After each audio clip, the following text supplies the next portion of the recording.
afternoon, and welcome to today's Kutztown Area Historical Society.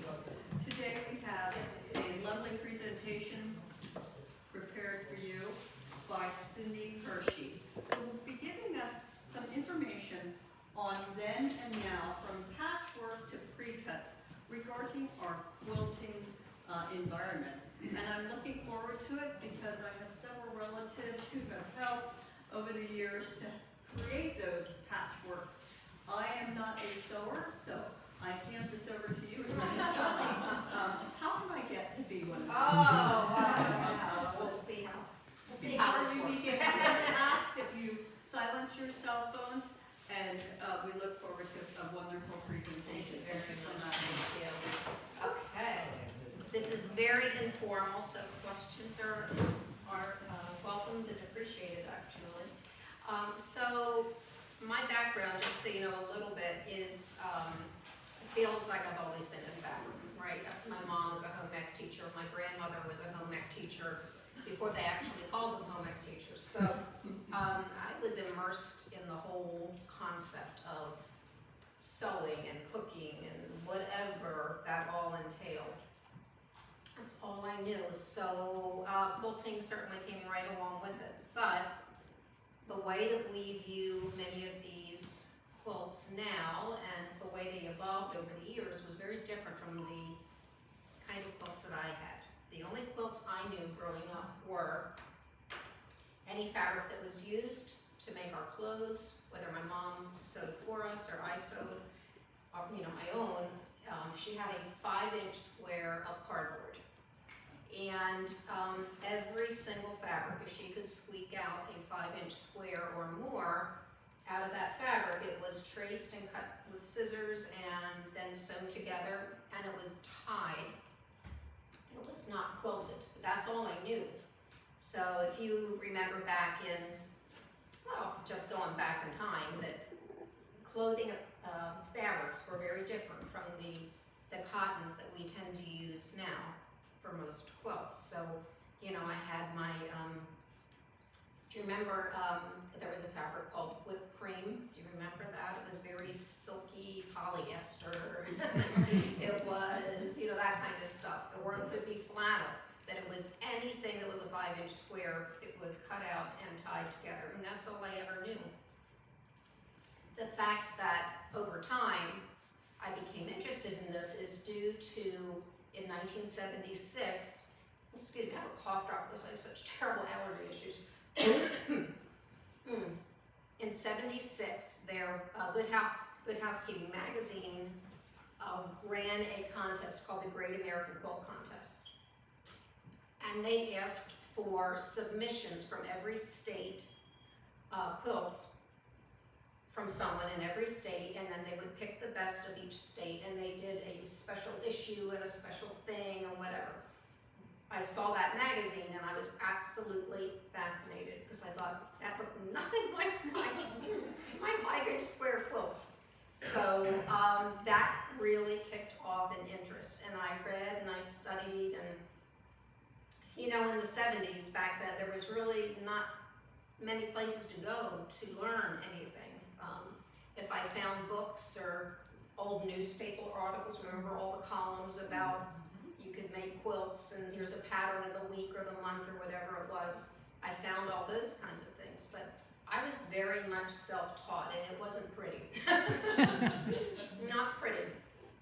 So just to kind of, as an overview, I finally realized that the more I did, the better it would get, and I used templates. If you remember when templates you had to use for everything, and it was probably the best thing that ever happened to me because I had a real appreciation for learning and for what people go through when they're trying to learn. And teaching is still the absolute favorite thing that I do over and above anything else. And teaching quilting, when I had my store, I had a store for 13 years.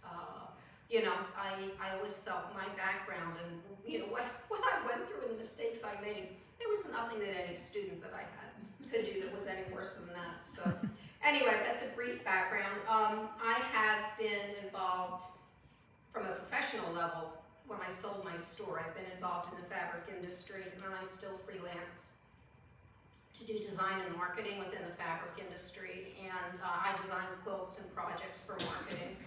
And then I also, help with the folk festival. So I have a presentation for you, and this is really based upon the fact that in the barn I used to hear, and we still hear, people come in, and it's so interesting. If you just you listen to comments, and it would be, I can't believe people still do this, or my grandmother did that, but I don't know anybody who does that now.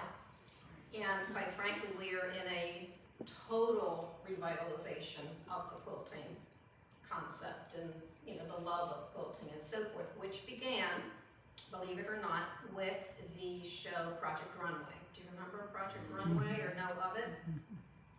Okay, so Project Runway really grabbed the eyes of younger people, younger sewers.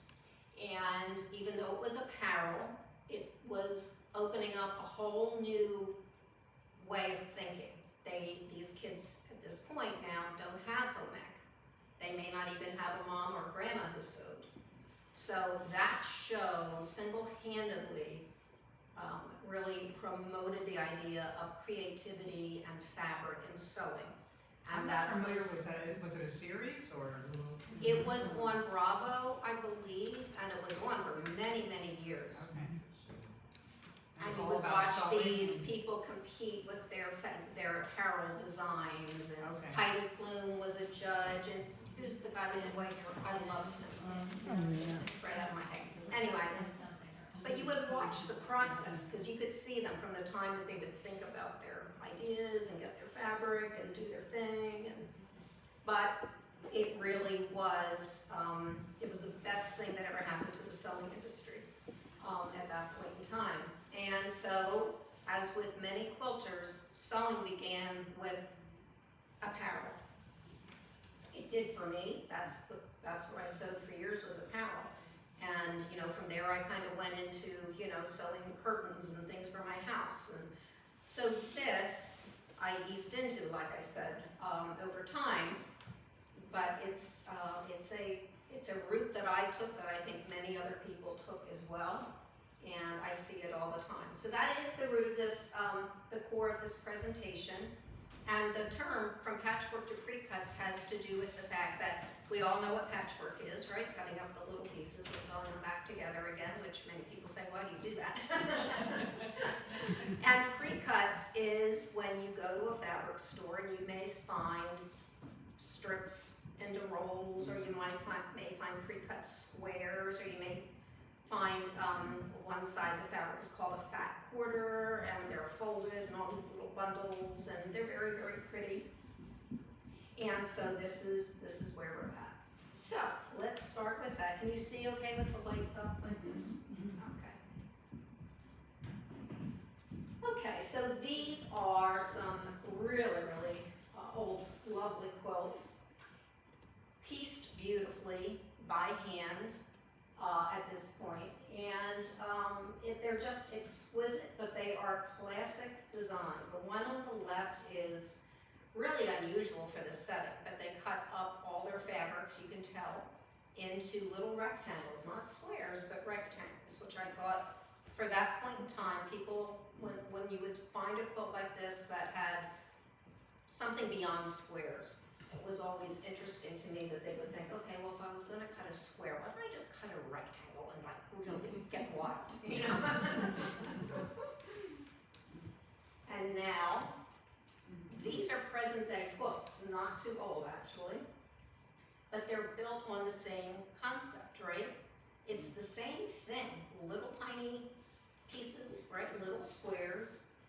The star is the star is the star. It has been around forever. It will always be, and it's being constantly reinterpreted to all kinds of things. You'll find it. Okay, so what is a quilt? Many times I get asked, well, what is actually a quilt?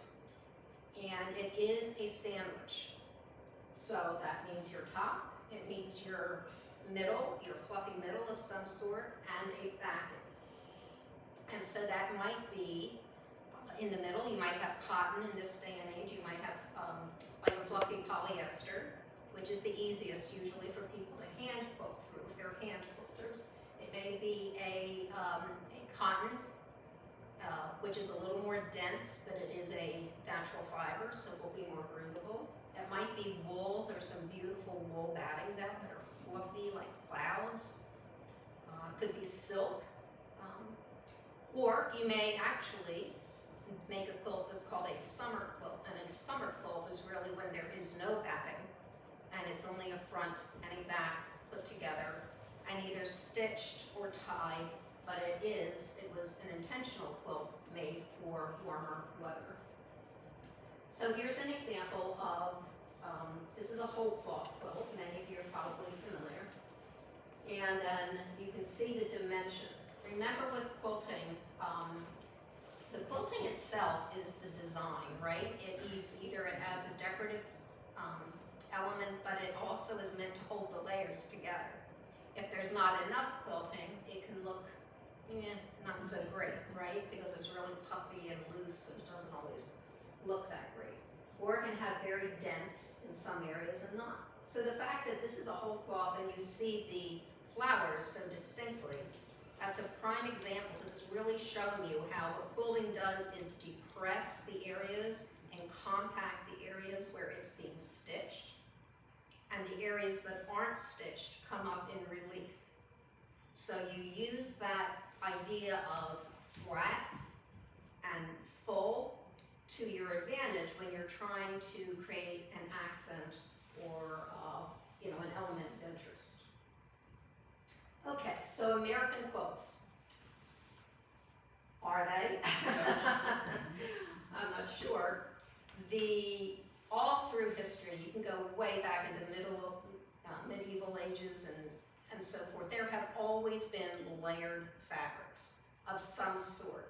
It could be, really thin leather that's rolled and stuffed with crushed leaves back in the day. But this idea of layers put together and stitched in some way to hold them together to create an element like that is definitely an old concept. English and Dutch settlers came in, a lot of people who came to this country brought their style of quilting. We know that initially quilting and quilts were a necessity. They were made for a purpose rather than for an artistic endeavor. It was given priority in terms of you had to make quilts, you had to do something like this to keep warm. American patchwork, that's what we can claim as really American, is the concept of patchwork, the way we know it. This is a way to use up scraps. Many of our settlers that came only had scraps, or as their clothes would fall apart and they really couldn't use them anymore, they would find usable areas within that fabric to use. And so that's what we have here. This quilt here is called, it has a number of names. It could be called baby blocks, tumbling blocks, there's a couple of different things. But if you look at each cube, you'll see that it's 3 fabrics. And the concept of a cube, to give it that 3D, is that you have a light, a medium, and a dark value, meaning, in terms of fabric clarity. Now, this is the same type of quilt, the exact same construction. Everything's the same, but if you look at it long enough, you're going to see maybe stars. You may see the cubes. You may actually see a larger section of cubes. And that all has to do with what this sewer, what this quilter decided to accent when she was putting her fabrics together to create this design. But it's the exact same quilt as the other one, which to me, that always fascinates me. And here you have present day quilts. So this has started, that first quilt is really, really old. And now these are, within the last couple of years, made. It's the exact same design, and that's why I love quilting so much, is that you can reinterpret something over and over and over again, and it's never going to be the same. You can do your own thing every time you attempt it, and you get very, very different looks. Okay, antique and scrappy. We've all have, wonderful, probably seen wonderful antique quilts and how they're done. I love a scrappy quilt. It's probably one of my favorite types of quilts. Within a scrappy quilt, though, there always has to be an element that creates order of some sort, right? There has to be something that, breaks it and keeps it under control. Otherwise, it's crazy enough everywhere. This has flying geese blocks, which are little rectangles, right? Every rectangle has a big triangle and two little triangles. That is the flying geese block or unit. But these are in any random kind of combination, aren't they? Maybe the big triangle is light, maybe it's dark. There's no rhyme or reason for color, but what gives this order is that white background fabric. It controls everything so that it actually makes all that, busyness and all those fabrics look wonderful. And now here's today, the exact same block is used over and over and over again. And if you look at the difference in here, we've got every large triangle, which is the goose, is dark, and the background triangles, the two little ones on each side, is light. In both of these quilts, it's the same thing, right? And that gives it a very crisp, orderly look. But if you go back to this one, it's a whole different look, isn't it? That's fascinating to me. But still in all, it's the white that gives it the order. Okay, and there we go. So now we're taking that concept of flying geese, which is probably one of the oldest ones that units and shapes that they record for quilters. And here is, two present-day quilters who have reinterpreted it in their own way. The one on the left is very random, different sizes of the flying geese units, different way of coloring things, and the layout is very, very different. And the one on the right is actually, taking the name and taking it to a whole different level. Now those, by the way, those geese blocks where the geese are, that's not applique, they're all pieced patchwork. Wow. So I can't say that fast enough, but pieced patchwork geese. That's interesting though, isn't it? It's fun. Everybody knows a log cabin, right? You may have some at home, you may have them in your family. It is just one of the most charming quilt styles that there is.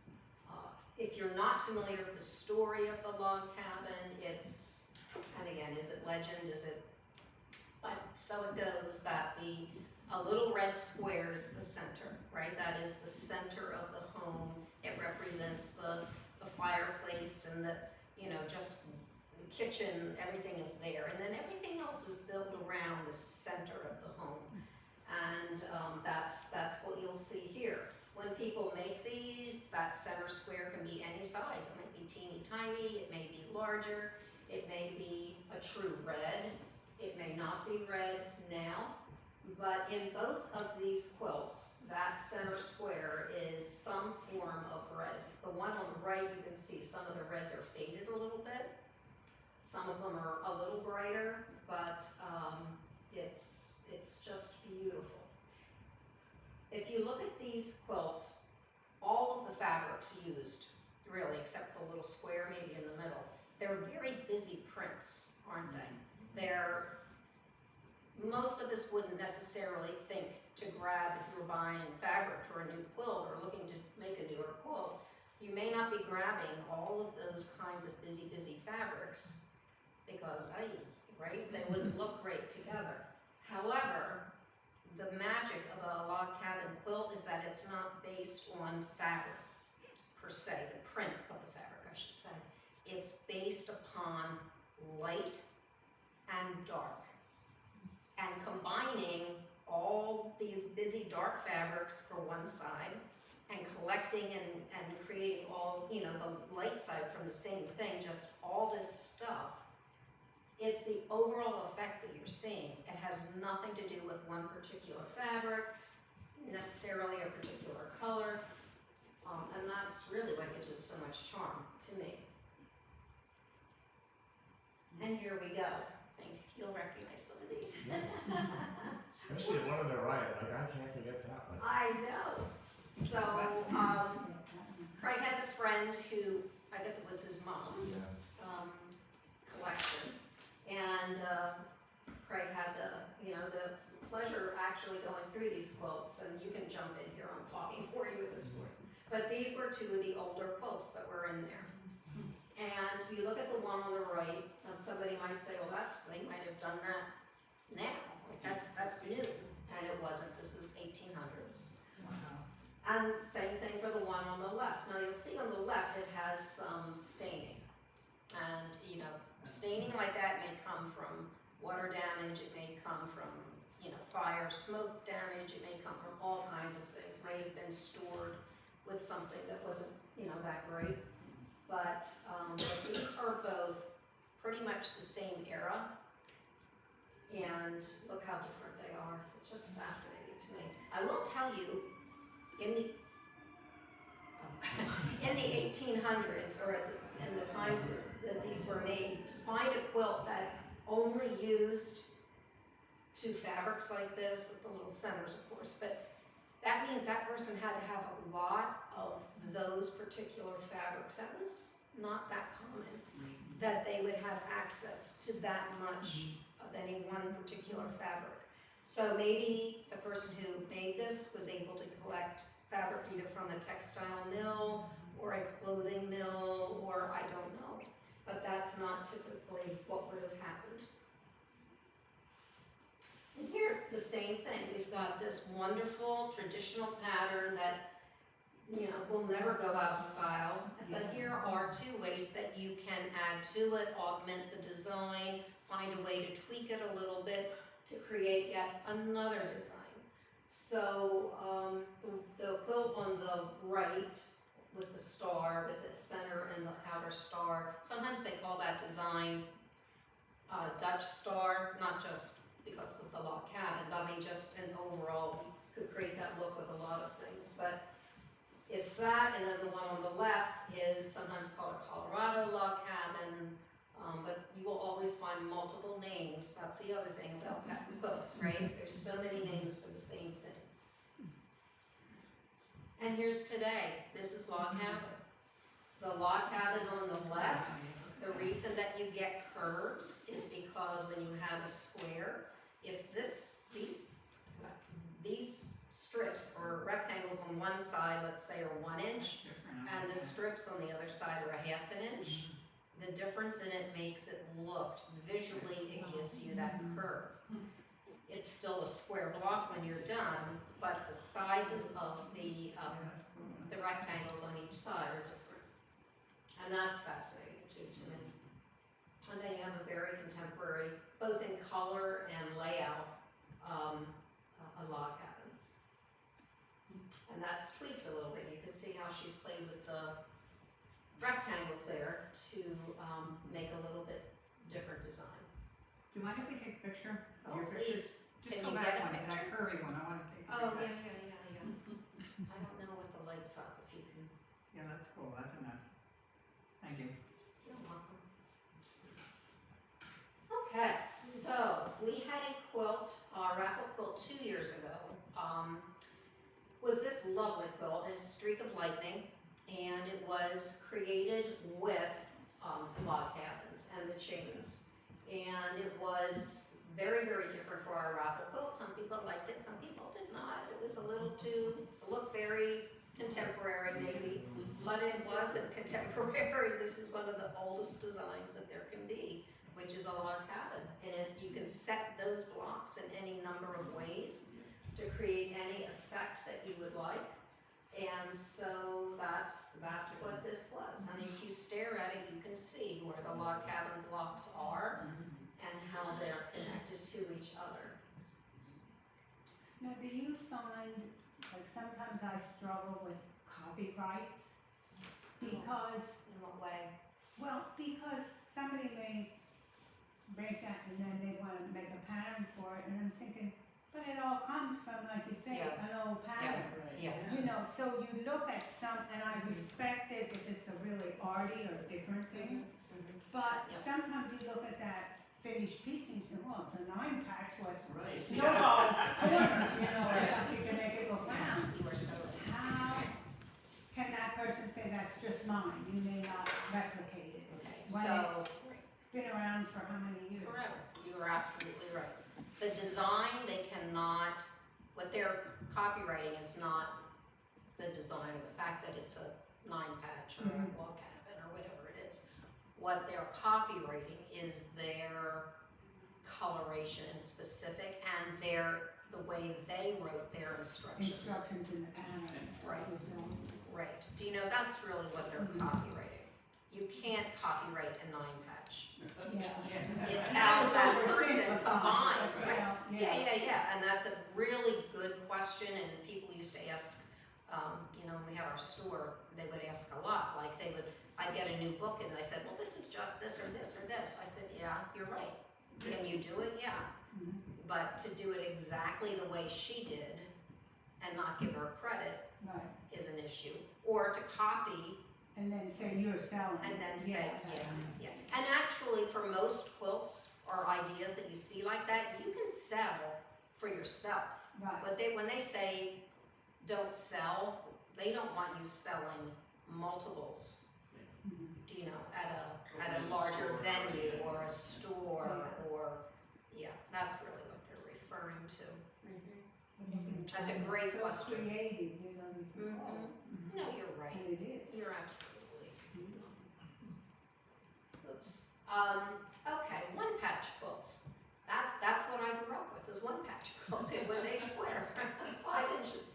And that means that one shape has been used throughout the entire quilt.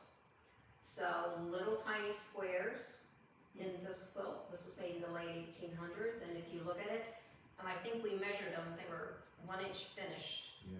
if that. So, you know, at that point in time, they must have had a lot of time in their hands. I don't know, most people are really busy back then doing the, you know, doing the thing, yeah, exactly. But, that's awesome, I love that. Here's another example of it. So one shape repeated, so the hexagons in the quilt on the left, and hexagons have had a real revival over recent years, and then again squares, but set in a different way. Sometimes it's just, to your point, Martha, it is taking something that's not new, but finding a new way to either set them into the quilt or what to do with the blocks. That's what makes it interesting and new. Just turning it on point sometimes. makes a big Absolutely. difference.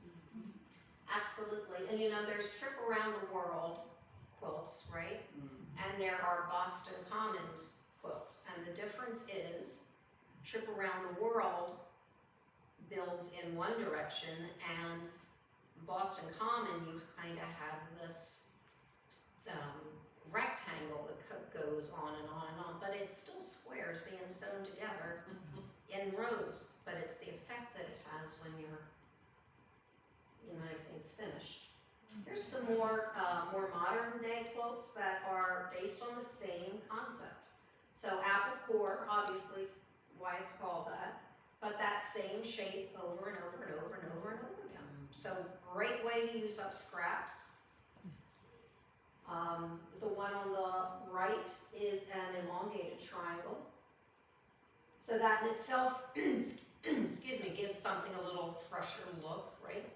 Sometimes taking a half square triangle, which is a square in half, right? A half square is predictable, just by stretching it out into a rectangle and cutting it in half.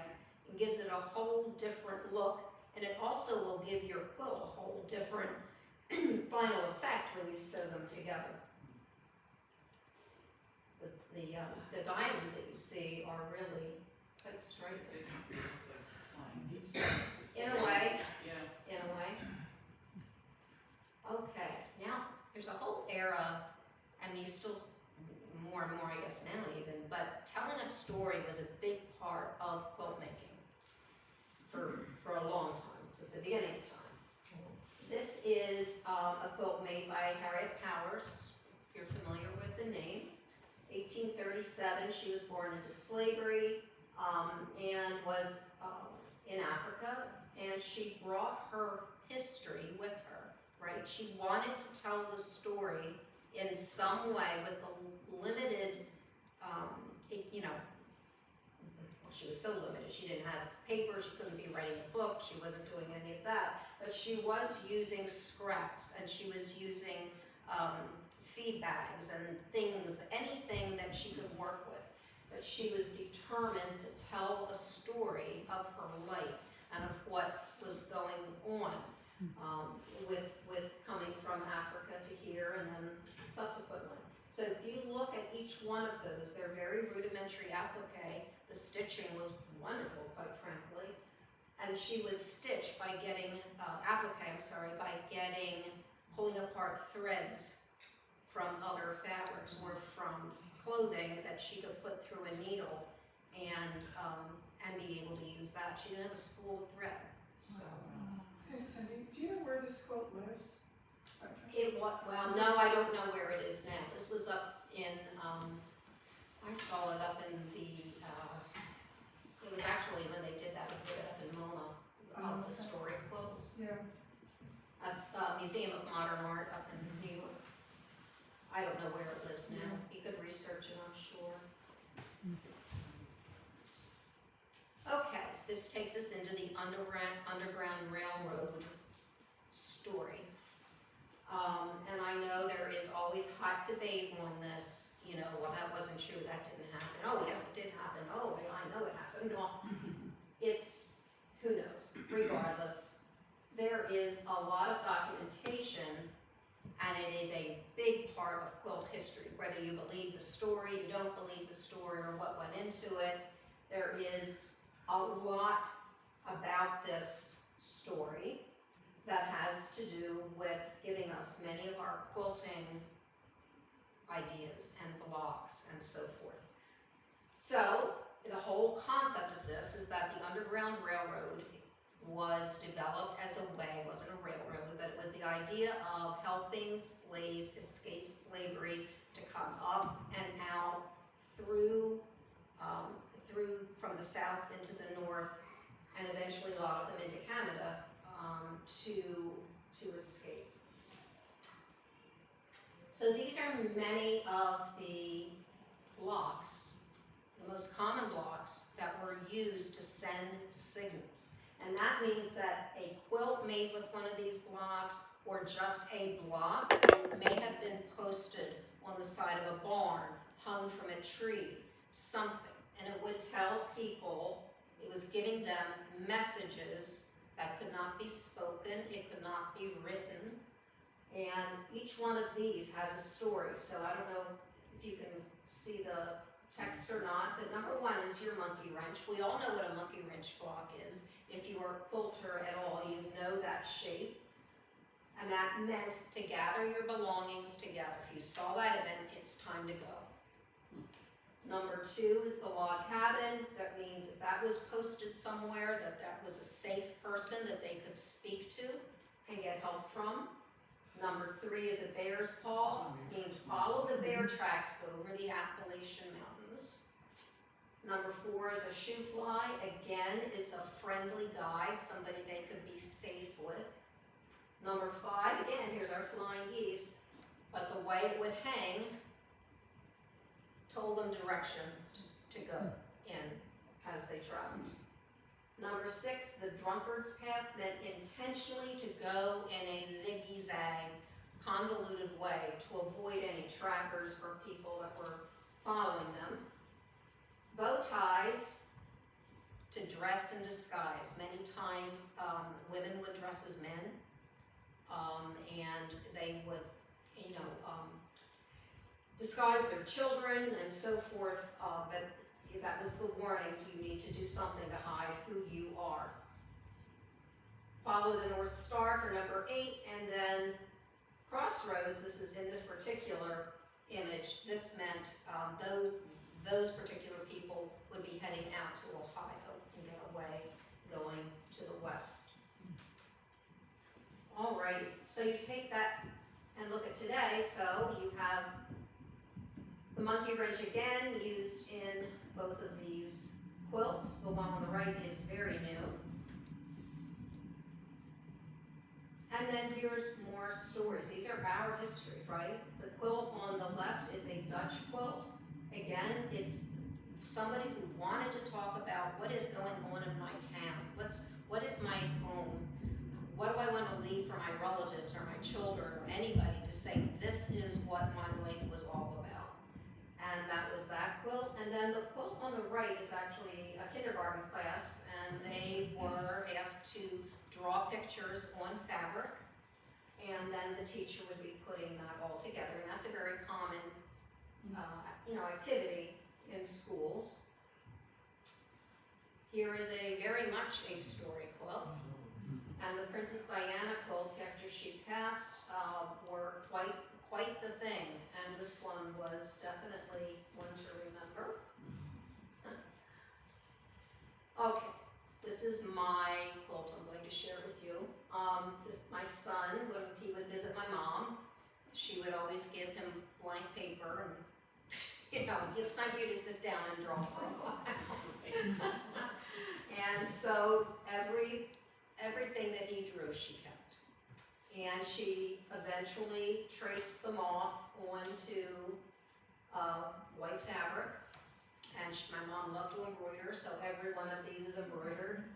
And then she put them together, the blocks, in this way. So that was, I think she gave it to him when he was maybe 3rd grade, and he still has it, and it's just a cherished thing. But that's our family quilt, so to speak. Okay, applique. Just like what it says, applique means you're applying one fabric to another fabric. Present day, it means that you can do tiny little invisible applique stitches. You can do blanket stitches if you're familiar with the blanket stitch. You can use several different kinds of stitches on the sewing machine to do machine applique. None's better than the other. It's your choice. That's another wonderful thing about quilting, is that there's so many choices for you. You don't have to say, well, that's the way it has to be done. You do you, and it'll all work out. So this is an older applique, and they came about in the late 1700s, late 1800s. They were doing some type of applique, but the more wealthy sewers are the ones who would buy fabric like this. These aren't scraps, right? This is purchased fabric, and that usually would only happen with people who had money and also the time to do that kind of stitching. Excuse me. Here's applique again, 1830s, and then 1930s. It's still applique, right? We all know Sunbonnet Sue, and we know a 30s quilt. Really, most of us, when we see it. And this is probably, my guess is this may have been from the 30s, because there were kits starting to come about in the 30s, meaning that she would pick up her little packs of fabric and the pattern. And right out of my head, Hirschner's, but there's somebody else too, had a mail away for kits, right, that you could send away and get your supplies. Okay, Baltimore Allen quilts, and that really is an applique style. Very intricate, takes a lot of time, a lot of fabric, specific generally not print fabrics, solid fabrics. If you look at many of the blocks in the quilts, and also on the left, it's as though they took a square, right, and folded it, and you create this very symmetrical design, like as if you were cutting snowflakes, right? You would have that way of creating a pattern, and you can look at most of the blocks, not all, and see how that may have happened. And then what are album quilts? It's that tradition in the 1800s it started, where guests would come into a home and they would be writing down, they would have a parlor book and write their name and, you know, something about themselves and when they were there and so forth. And that was the idea of keeping a record, really, of who people were, what they did. And that's how album quilts started, right? Somebody would make a block in a town, let's say, or a group. And this is my block, this represents me. And you might make a block, and it's totally different. It may be a different kind of flower, or maybe it's another kind of an image. That represents you. And this is what album quilts were about initially, was representing different people, or one person representing different parts of their own life. A friend of mine creates these kind of patterns on the right. Her name's Pearl Pereira, and her album quilts are, it's not Baltimore album because it doesn't look like the red and green per se, but this is her take on it. And so she has designed a series of Baltimore album quote-unquote quilts. And this one is her autumn quilt. She has a Christmas and so on and so forth. But you can see how everybody can do their own thing, and that's awesome that so many things can be done with the same things. And that's stunning. Yeah. Okay, let's talk about this one. This is one of our top honors quilts. This is the Kutztown Quilt Guild in 2022. A sampler quilt is basically an album quilt, right? When you think about it, they come from the same source.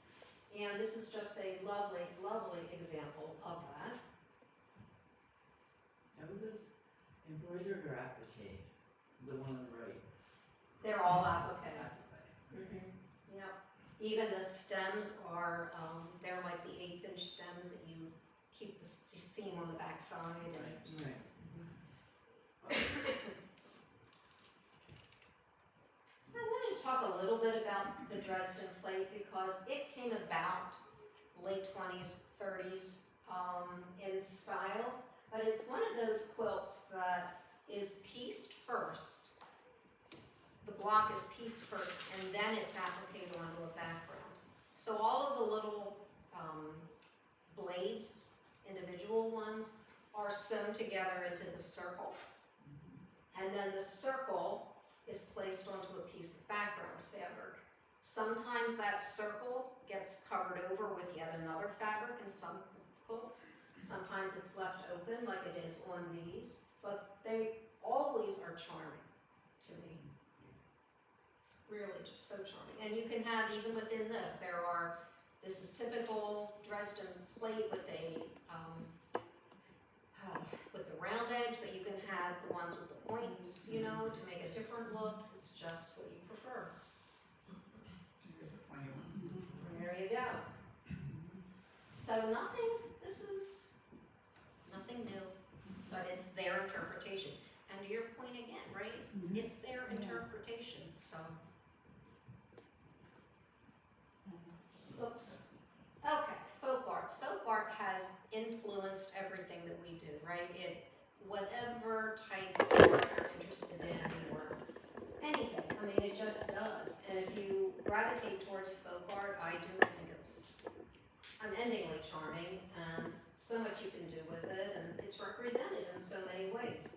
Here's two different styles. They're both folk art. They're both done completely differently. But that's charming, isn't it? They're both just both so fun. And this is applique. It can go from simple, like I showed you in the very, very beginning. It can go to intricate, as on the right. It can do something funky, like on the left. You can do whatever you want. So applique does give you more freedom of expression, right?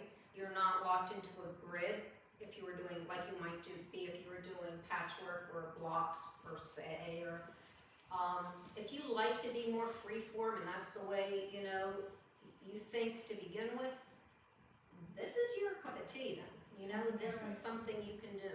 Copyright.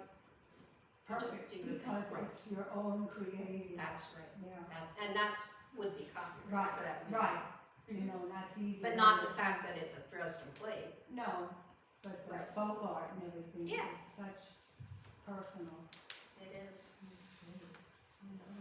It is. But both of these just fascinated me.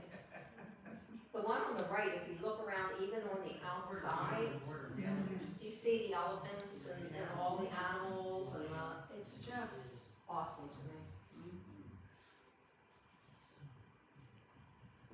Let's talk a little bit about Amish quilts, because people come into the quilt barn every summer and say, where are your Amish quilts?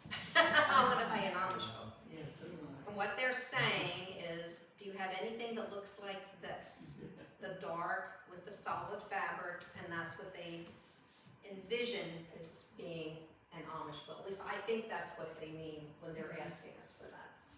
And that is certainly one style. There was a reason they looked like that at one point in time, right? Because clothing that was made in the communities, that's what they had. They worked with solid fabrics, a lot of darks, touches of brights here and there, but and it evolves. So here are some what people think of, I think, when they say Amish quilts. Do you find you don't get, you don't often have people making those for the People don't seem to gravitate towards making them. I mean, it's, people ask for them, I went through. but they, That's a whole I don't know that we thing. have many brought in. I mean, I can't even remember. Wall hangings, but no. Yeah, and big even with ones. that, it's not a Yeah, lot. that's what I thought, I haven't seen. No, because I think these are Amish quilts. So they're making these quilts, but they are buying and using other fabrics. Do you know? They know they're trying to sell their quilts, and they know that the market for their quilts has changed. And they need to meet the demand and, right. And it's, Are there print materials in that one on the left? Or are they all? Yeah, it looks like it. There's print, the white. oh, yeah. No, there's, the one on the left actually has a lot of tonal prints, which is That's what print. I'm wondering, okay. Yeah, yeah. But the one on the right is solids. But these are Amish quilts. These were our prize winners, as I showed you here. The one was last year on the left, that was our grand prize. This is from an Amish community up in Erie County. And the one on the right was the same from the year before. And do you want to tell the story? You know the story as well as anybody. They actually use the pedal sewing machine.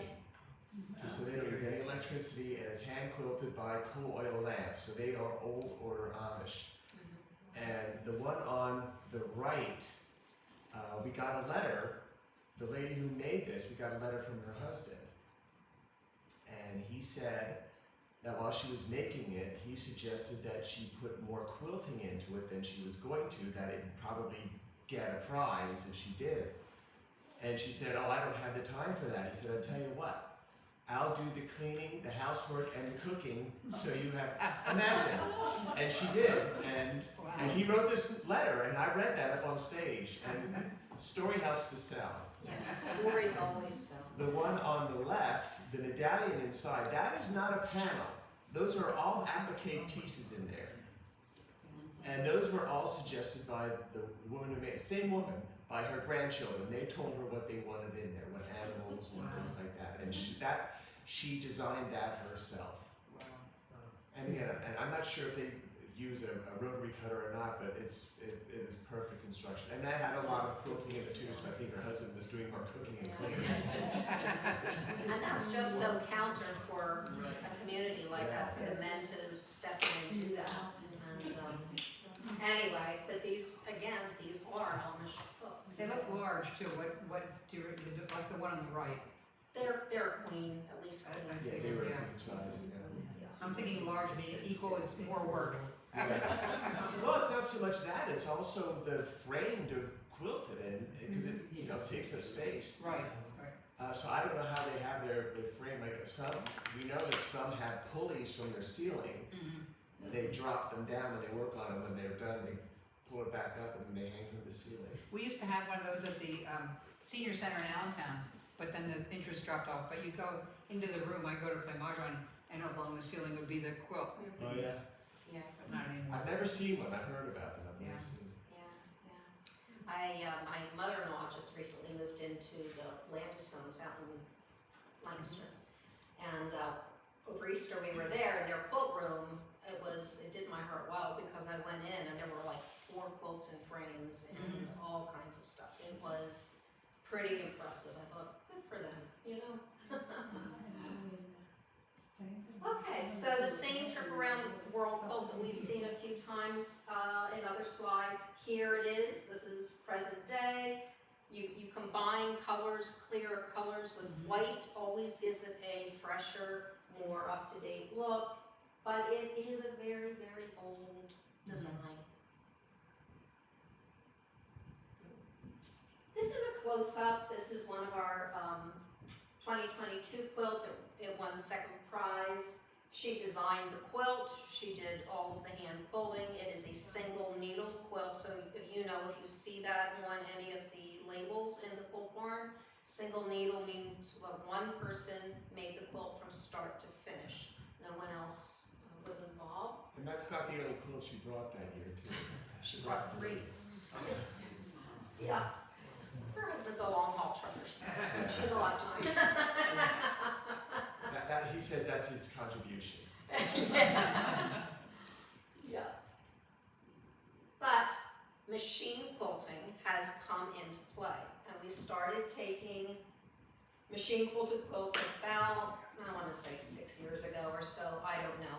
Early machine quilting was not very good, and I always compared it to pantograph quilting is like bedspread quilting. You know, it goes back and forth, and you have the same thing, and it's. But as with everything, machine quilting has evolved to the point now where it is a skill beyond anything, and I don't even know that. I mean, I'm sure I couldn't do some of this. What you're seeing here is done within each other. It's not It's not pushing a button. It is either hand guided or designing for a certain area. Just because the machine is doing the stitching, it doesn't mean that design isn't being individually created in each area. It's not computer generated. Right. Now there are areas, obviously you can design the way some of these machines work, you can design a quilting motif to fit in a certain thing, but then you have to move the head over to that area and you still have to make sure that it's aligned, and it's not easy. And if you make a mistake, that machine's going Yeah. a lot to rip out. That's where I look at it. Yeah. And it's not easy to rip out either. No. No, that's what I mean. That takes forever. And there are people, including myself, I mean, I can do machine quilting on smaller things, but I don't have a long Special. You do, Joe, don't you have a long? Yeah, Or you have something similar, I have a sit-down one. a sit-down long arm, right, It just has a lot of space. It has 20 inches under the heart. on the bed, right. Yeah. So there's all kinds, but you still, it's practice. Yeah, it amazes me the women who can do them on their own machines. Yeah. And they do these huge quilts with feathers and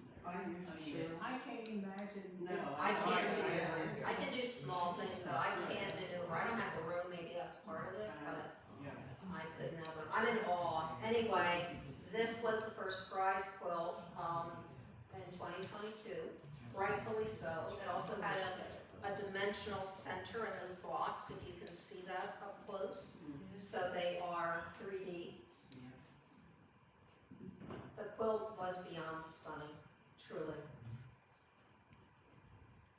And so just to close up here, the more they change, the more they stay the same. They really are. So there's an old 1930s wedding ring on the right and a current one on the left.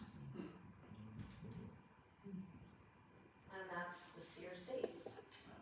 So any questions or thoughts? Do you find that, you know, in the beginning, I admit, I used to think, who the heck would pay for a machine quilt as opposed to a hand quilt? But of course, Now like it's you say, it's evolved because there's definitely a skill and unique design. But do you find that to most people buying a quilt, it's the eye appeal Yes. that takes over more than whether it's hand quilted or machine quilted? For the most part, there will always be people who say, I'll never buy a machine quilted Right. quilt, and that's fine, they can think that and want that, and that's their prerogative. However, it is the effect. And you know, that's why it's so important in the barn, it's just awesome to me. When they're up on the ladders and they drop those quilts down, how many times do you hear, ooh, or oh, you know? You can't tell. So what you're responding to at that point is the overall effect of all of it.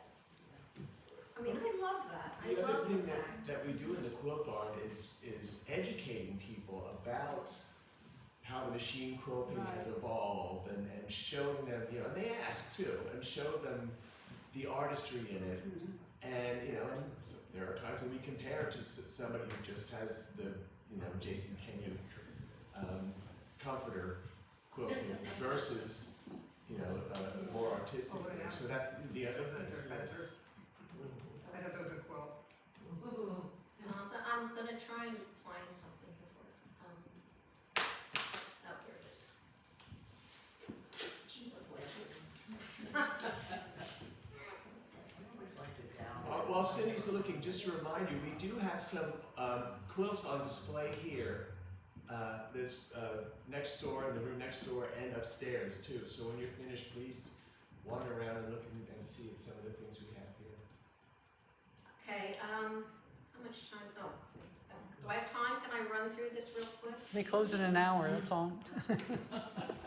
I do a free kind of a thing every year in January to just talk to people, give them insight into the quilt barn and what's involved. If you're interested, I'll run through it I'll try to go through it quickly, but there's a part on machine and hand quilting that I wanted to show you. Of course, you know the quilt barn. If you have questions, stop me. I won't go into all of this. But the quilt barn, a lot of people, the one misconception is that it's a quilt show. Everything in the barn is for sale, right? The point is quilters are bringing their quilts for sale. And this is what it looks like. If you haven't been there, I assume most of you have. We're always looking for quality quilts, and going back to the machine quilting, if there's too much of the pantograph back and forth, super simple, that is not what we want to see. And I do try to talk about that when we do newsletters or I talk to people. Again, more pictures. Please stop me if it's something you want to see. This is talking about 100% cotton fabrics throughout, and no pre-made binding, you know, those little crunchy stuff in the package. Oh, don't laugh. Yeah, don't laugh. Sadly, not everybody got the memo. So here's hand quilting, right? Stunning. Here's the same quilt that I showed you, but machine quilting. And so here's some insight. I think this is what's so important. So if you look at all of it, hand quilting, that is a skill in its own, right? You have to know, and practice, you develop a rhythm. It's always about the rhythm for you. and small even stitches are what we're looking for.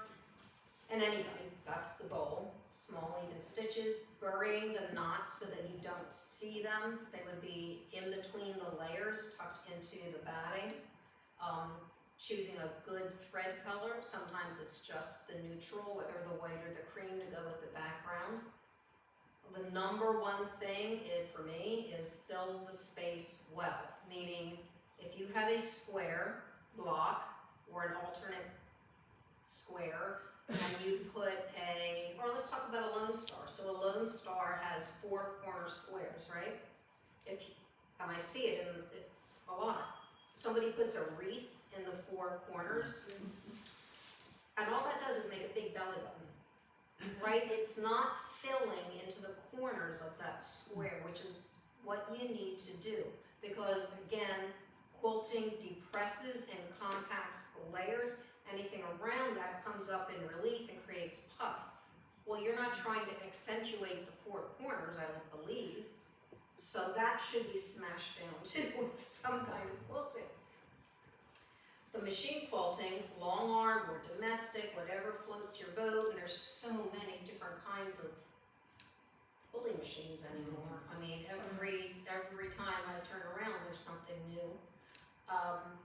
Custom quilting, and by that I mean a design that is developed or done specifically for that quilt, that area of the quilt. You know, most people take their quilts to a quilter, a machine quilter, who has the experience to do that, but we're looking for that creativity and the artistry with machine quilting, as opposed to pushing the button and it goes back and forth in one thing.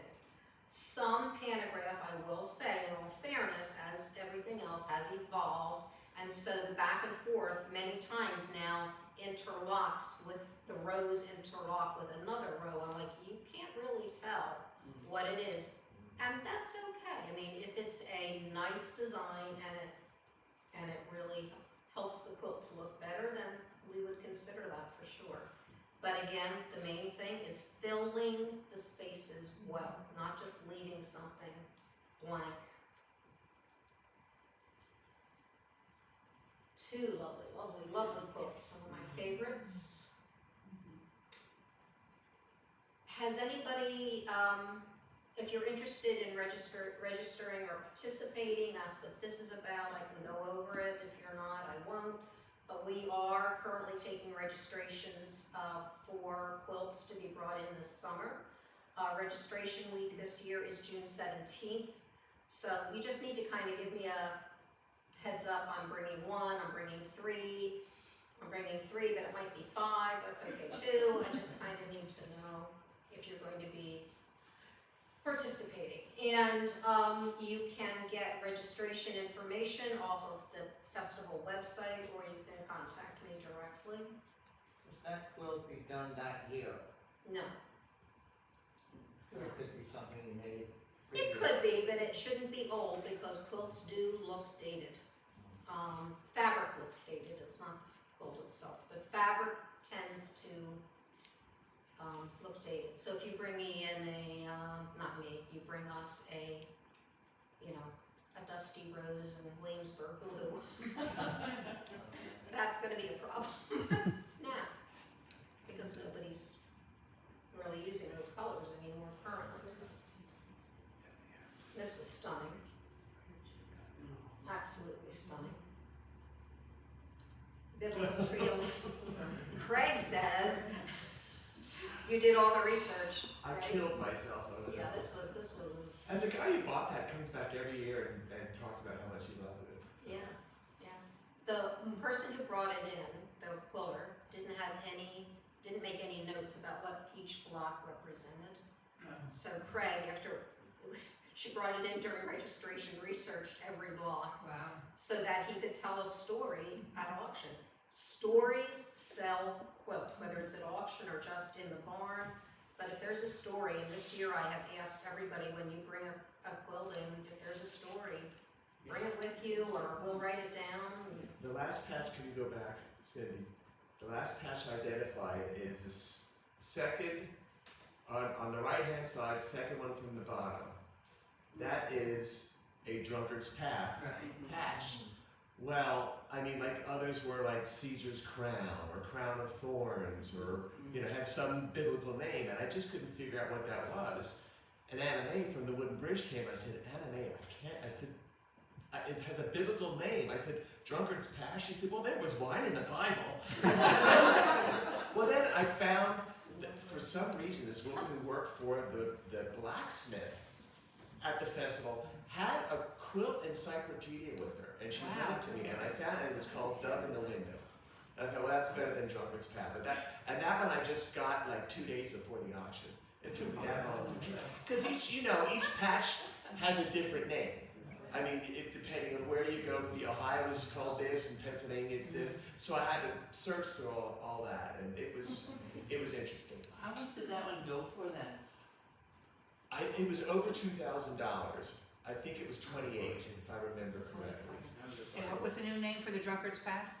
Dove in the Window. Dove in the window. It was the drunkard's path patch, but the way they used the colors, as Cyndi talked earlier, the one curve, it looks like dove wings. Oh, If you- okay. Yeah. Do you see how it spreads out? Yeah. You can see like the tail and the body and then the Yeah. wings. How many quilts do you normally have to quilt for 'em? It varies, I'll tell you, it really varies. At the height, I would say there were close to 2,000 or so for that 10-day period.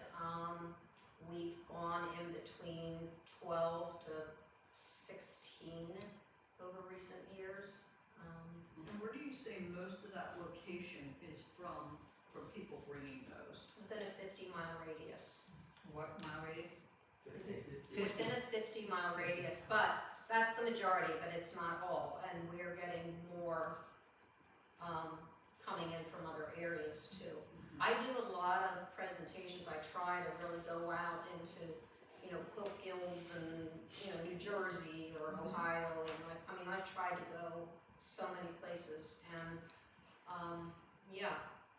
And my goal for coming year is to really focus on working with the connections with the Ohio and Indiana quilters, because they're so strong out there, and that's a goal for me.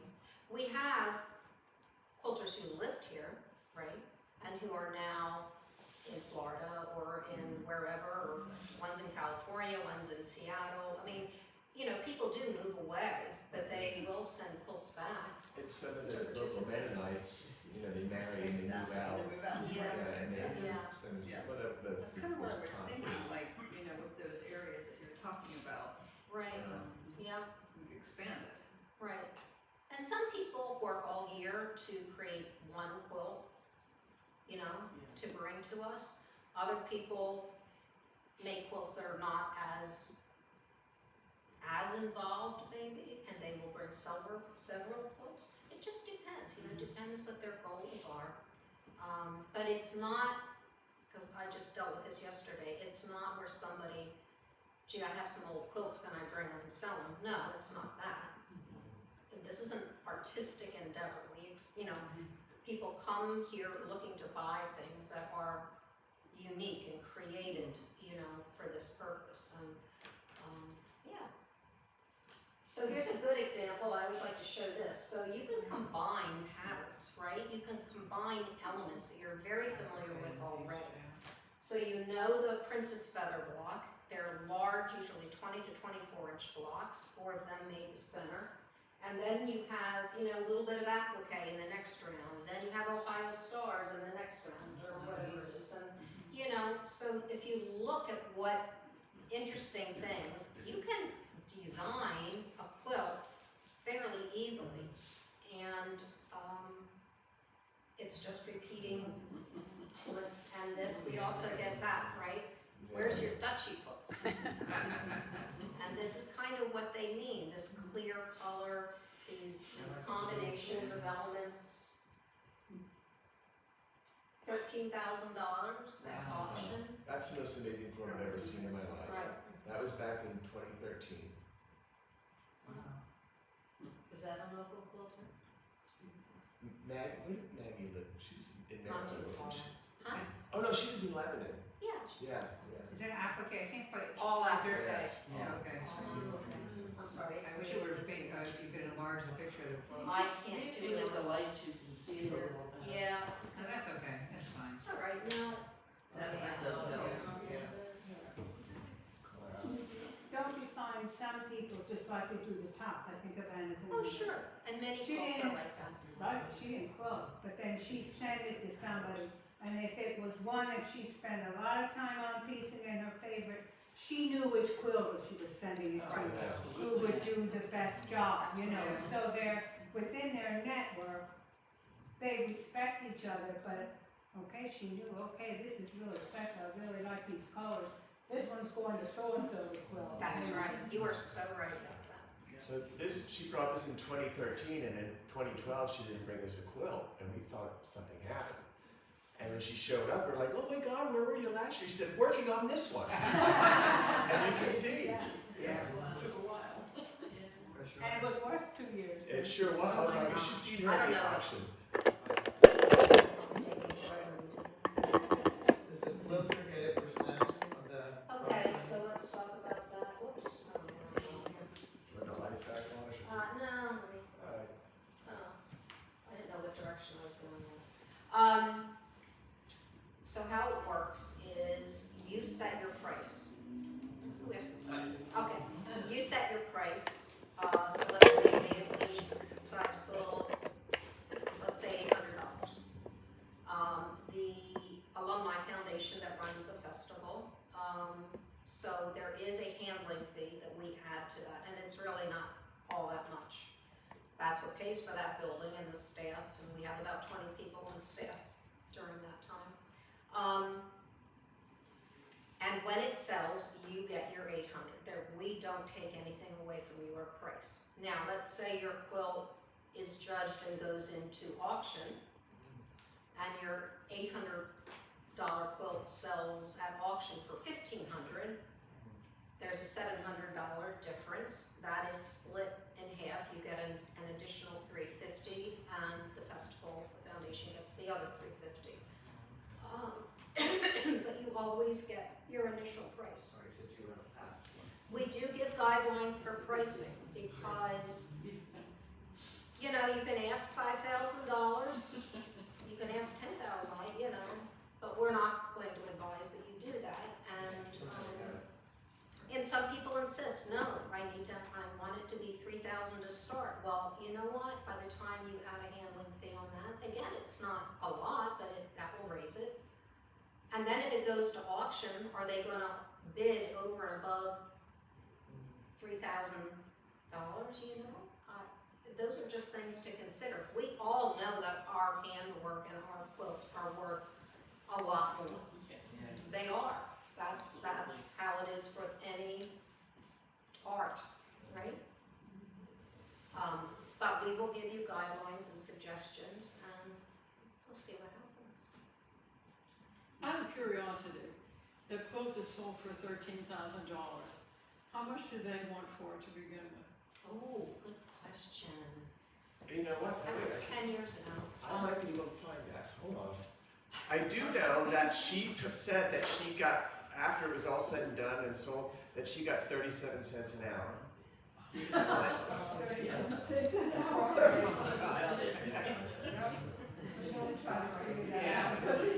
Yeah, I was gonna say, yeah, if your brain didn't hear it already, it would then. Yeah. No, wait. I'm sorry, Kurt. No, that's why I count on him so strongly, because The original price, oh yeah, how do you have that? I have the close-up pictures, and I know, that's for sure. the original price is $1,258. Now that's including the tax and the handling. So I'm saying it's $1,000, I bet her price was Yeah. $1,000. Yeah. 10 years ago, at that, for somebody to ask $1,000 10 years ago, that was a lot. So the quilt thing made $6,000 on that then? If you subtract Yes, she was the at difference. 8,000 The difference. and there's $12,000 left. She got 6,000 more and you guys got That's right, Yes. that's right. That doesn't happen. Oh, I know, yeah,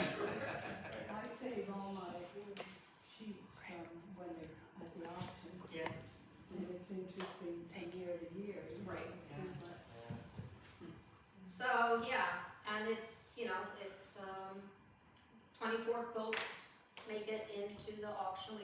It's limited to the 24. One of which, the first quilt, is the one that has been quilted on the frame, you know, the first quilt they have in the frame during the week. So when that first quilt, when all the ladies are done quilting that one, it's usually about 2 to 3 days. And that gets bound and hung up on the wall with the others, and at auction, that's the first one that gets auctioned off, and that's always for charity.